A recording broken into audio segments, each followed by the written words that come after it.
एक और दुख भरी कहानी सुनाता हूं। इस बार नाम है राधा। राधा का जन्म एक छोटे से गांव में हुआ था, जहां खेतों की मिट्टी से ज्यादा लोगों के चेहरे पर गरीबी की लकीरें उभरी हुई थीं।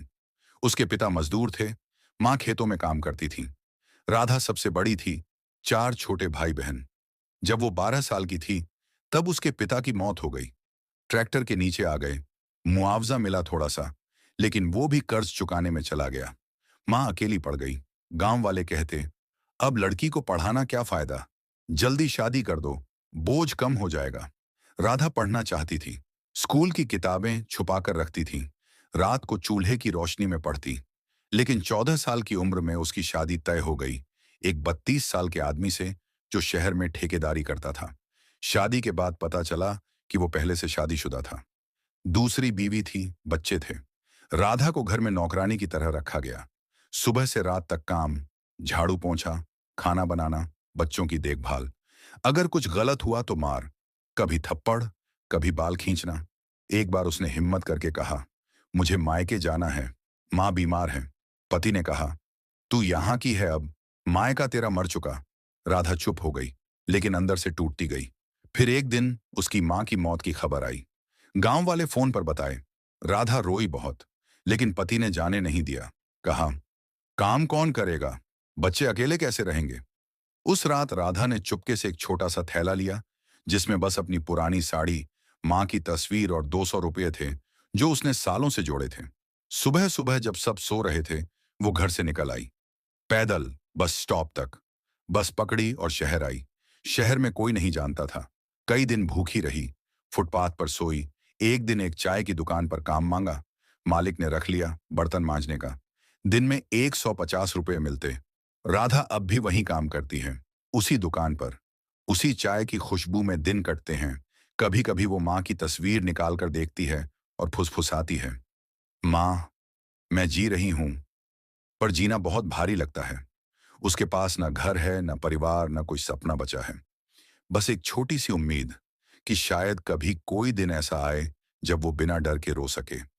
राधा आज भी हर सुबह उठती है, चाय बनाती है, मुस्कुराती है ग्राहकों से। लेकिन उसकी आंखें बताती हैं, वो मुस्कान कितनी महंगी चुकानी पड़ रही है। कभी कभी वो सोचती है, अगर मैं लड़की ना होती तो शायद आज कुछ और होती। पर ये सोच भी अधूरी रह जाती है, क्योंकि अब तो बस जीना बाकी है। बस जीना। यहाँ एक छोटी सी दुख भरी कहानी है, जो बहुत से घरों में छुपी रहती है।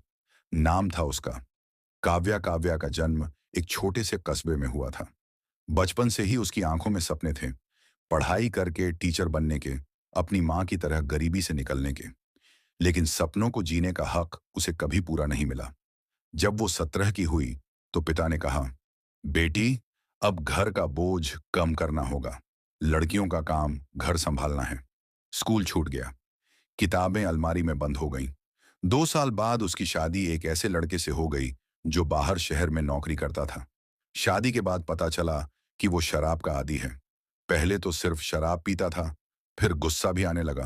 पहले चीखना चिल्लाना, फिर थप्पड़, फिर लात घूंसे। काव्या रोती, सहती, चुप रहती, क्योंकि माँ ने कहा था, ससुराल में रोना नहीं दिखाना बेटी, सब सहना पड़ता है औरत को। एक दिन उसने हिम्मत करके मायके आकर बताया। पिता ने कहा, जो होना था सो हो गया, अब वापस जाओ, घर परिवार बिखरने मत दो। वो लौट आई। फिर एक रात बहुत मार पड़ी। उसका बायां हाथ टूट गया। अस्पताल ले गए तो डॉक्टर ने कहा, हड्डी जुड़ेगी, लेकिन पूरी तरह पहले जैसी नहीं होगी। उस रात काव्या ने पहली बार अपने पति से कहा, बस करो, अब और नहीं सह सकती। पति ने ठाका लगाया, तुम्हें कौन रखेगा बाहर, बच्चा भी नहीं है अभी तक, जाओ जहां जाना है।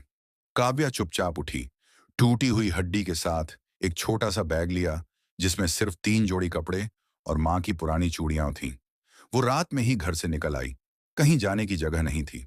स्टेशन पर बैठी रही। सुबह हुई तो एक ट्रेन आई। वो चढ़ गई, बिना टिकट के। ट्रेन चलती रही। काव्या खिड़की से बाहर देखती रही। आंसू नहीं थे अब, बस खालीपन था। ट्रेन जब एक बड़े शहर में रुकी, तो वो उतरी, प्लेटफॉर्म पर बैठी रही। 2 दिन बाद एक एनजीओ की महिला ने उसे देखा, बात की, घर ले गई। आज काव्या उसी एनजीओ में काम करती है। वो और लड़कियों को सिखाती है। सहन करना भी जरूरी है, लेकिन अपनी जान से ज्यादा जरूरी नहीं। उसके चेहरे पर अब मुस्कान है, पर आंखों में अभी भी वो पुराना दर्द छिपा रहता है। जब कोई पूछता है, कैसी हो, तो वो हल्के से मुस्कुराकर कहती है, जी रही हूं, बस यही बहुत है। कभी कभी रात में वो चुपके से रोती है, क्योंकि दर्द शरीर से ज्यादा दिल में बसता है। और वो दिल आज भी पूछता है, मैंने क्या गलती की थी। काव्या की कहानी खत्म नहीं हुई है, वो अभी भी चल रही है। बस अब उसमें थोड़ी सी उम्मीद भी शामिल हो गई है।